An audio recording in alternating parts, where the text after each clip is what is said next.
baiknya kita berdoa terlebih dahulu. Siapa yang mau pimpin doa?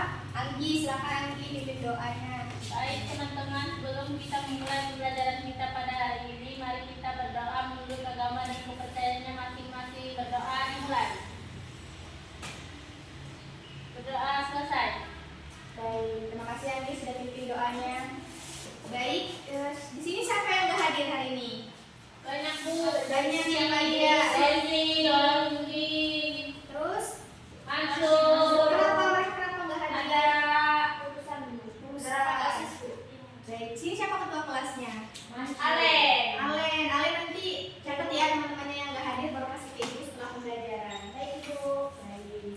Ada yang masih ingat materi kita minggu kemarin apa? Klasifikasi makhluk hidup. Ya, klasifikasi makhluk hidup.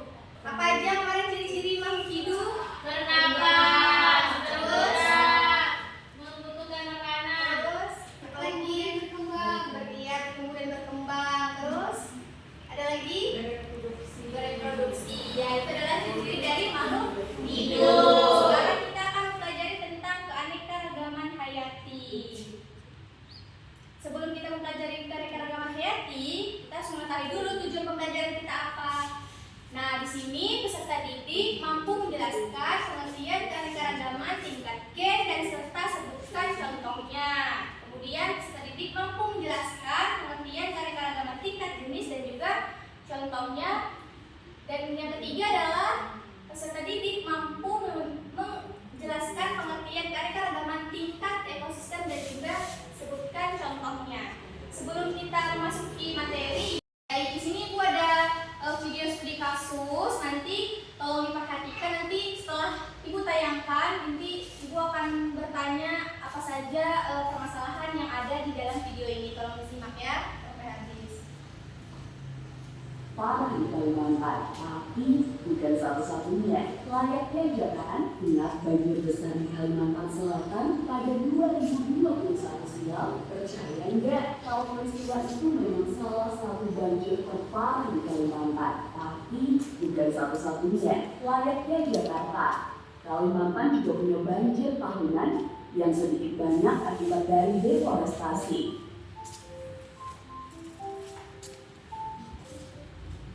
Dari dulu, Kalimantan sudah terkenal akan hutannya, hingga Kalimantan disebut sebagai paru-paru dunia. Ya karena dulu, 76% dari pulau ketiga terbesar di dunia ini adalah hutan hujan luas. Wajah Kalimantan pun berubah pada 40 tahun kemudian. Setidaknya, ada 18,7 juta hektar hutan hujan di bumi.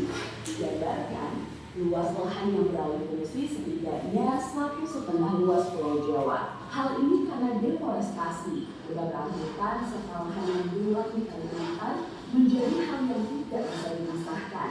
Masalahnya, kebakaran hutan tidak selalu karena perubahan iklim, tapi seringkali ada campur tangan manusia di sana. Sebut saja, seperti kecurigaan bahwa industri CPO jadi penyebab deforestasi. Soalnya, perkebunan sawit terus bertambah banyak dan banyak pula yang dibangun di atas hutan terbakar. Data bahkan menunjukkan bahwa perkebunan industri yang meningkat 170% pada 2000 hingga 2017, 88% diantaranya adalah kelapa sawit. Emang sih, industri. Tadi kita udah menonton sama-sama mengenai permasalahan yang Ibu kasih di video ini. Sebelumnya, Ibu ingin bertanya, dari video tersebut yang sudah ditampilkan, apa saja yang terjadi di dalam video tersebut? Kebakaran hutan, ya? Kebakaran hutan. Apalagi? Itu saja? Penebangan ilegal. Ya. Kemudian apa penyebab terjadinya? Di dalam video tadi ada disebutkan kan tadi terjadinya apa? Perubahan ekosistem, kemudian deforestasi, betul sekali. Sebelum kita memasuki materi, di sini kan keanekaragaman hayati ini terbagi menjadi berapa? Tiga tingkatan. Apa aja saja tingkatannya? Tingkat gen, tingkat ekosistem, dan tingkat spesies. Ya, tingkat gen, tingkat ekosistem, dan juga tingkat spesies. Ibu pengen tahu seberapa pemahaman kalian mengenai tingkat gen, spesies LKPD, nanti kalian akan mengerjakan LKPD. Di dalamnya ada pertanyaan-pertanyaan. Sebelum kita membagi kelompok, ibu ini tanya berapa orang satu kelas? 20, Bu. 20. Coba hitung dari pertama. 1, 2, 3, 1, 2, 2, 1. 2. Ya, dari 1 sampai 3 membagi kelompoknya sesuai urutan yang disebutkan tadi ya. Silakan.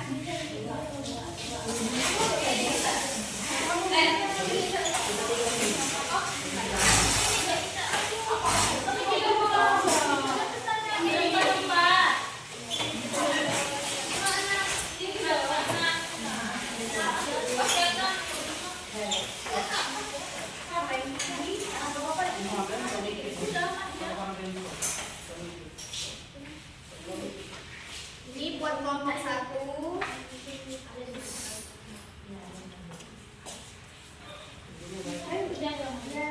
Satu ibu. Kelompok 1. Ini kelompok 2. Ini kelompok 3.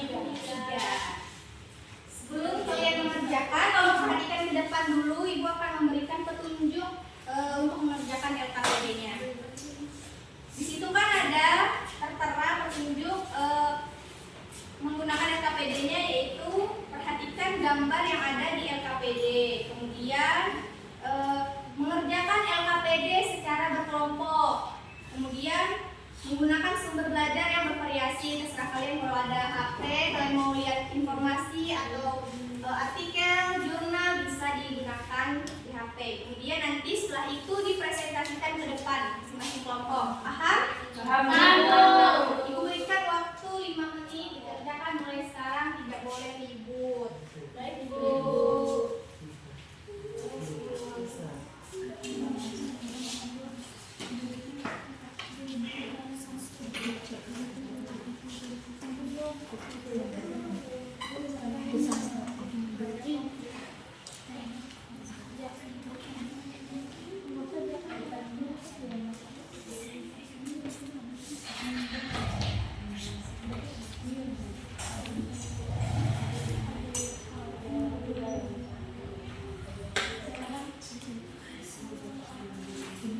Baik, sudah selesai semuanya? Sudah, Bu. Satu kelompok kasih perwakilannya maju ke depan buat dipresentasikan.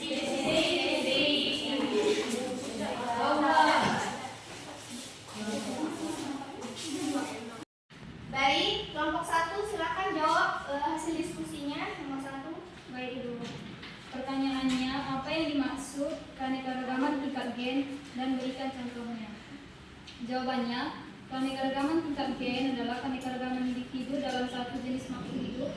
Hal ini terjadi karena dipengaruhi oleh faktor gen yang ada pada makhluk hidup itu sendiri. Gen adalah substansi kimia pembawa sifat keturunan dan diwariskan. Contohnya, mawar merah, mawar kuning, mawar biru, mawar putih, mawar merah. Sekian dan terima kasih. Baik, tepuk tangan dulu untuk kelompok 1.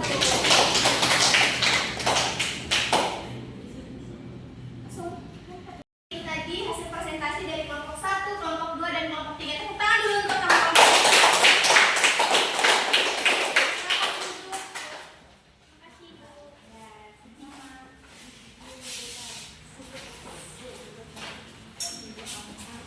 Baik, silakan kursinya dikembalikan lagi menghadap ke depan.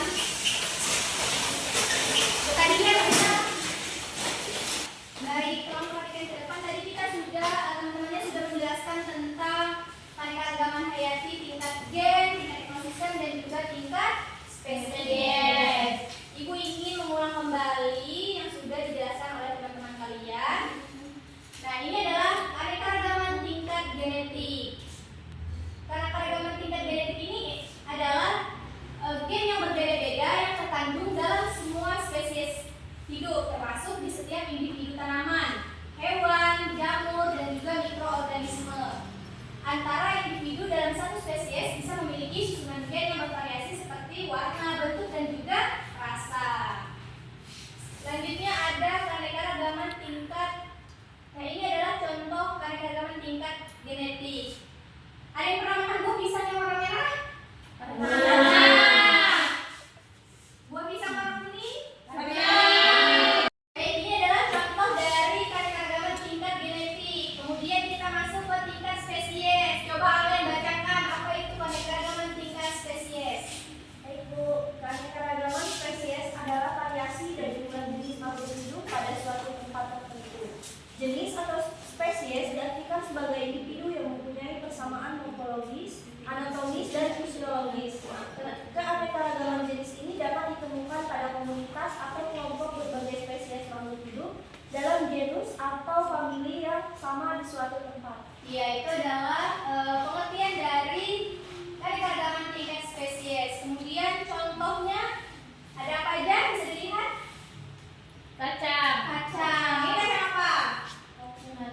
Tanah. Kacang tanah.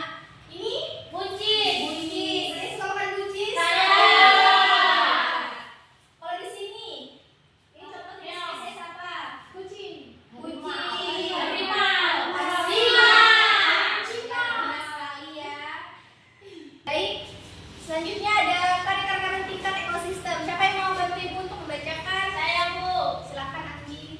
Keanekaragaman ekosistem merupakan keanekaragaman suatu komunitas yang terdiri dari hewan, tumbuhan, dan mikroorganisme di suatu habitat. Keanekaragaman ekosistem ini terjadi karena adanya keanekaragaman genetik dan keanekaragaman jenis atau spesies. Ya, itu tadi adalah mengenai tingkat ekosistem.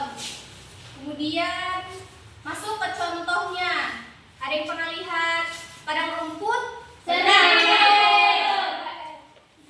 Baik, di sini adalah contoh keanekaragaman tingkat ekosistem, yaitu ada padang rumput, ada hutan gugur, ada hutan hujan tropis, dan juga ada gurun. Kemudian ada hutan taiga atau ekosistem taiga. Tadi sudah kita pelajari mengenai tentang keanekaragaman tingkat apa saja tadi? Ya,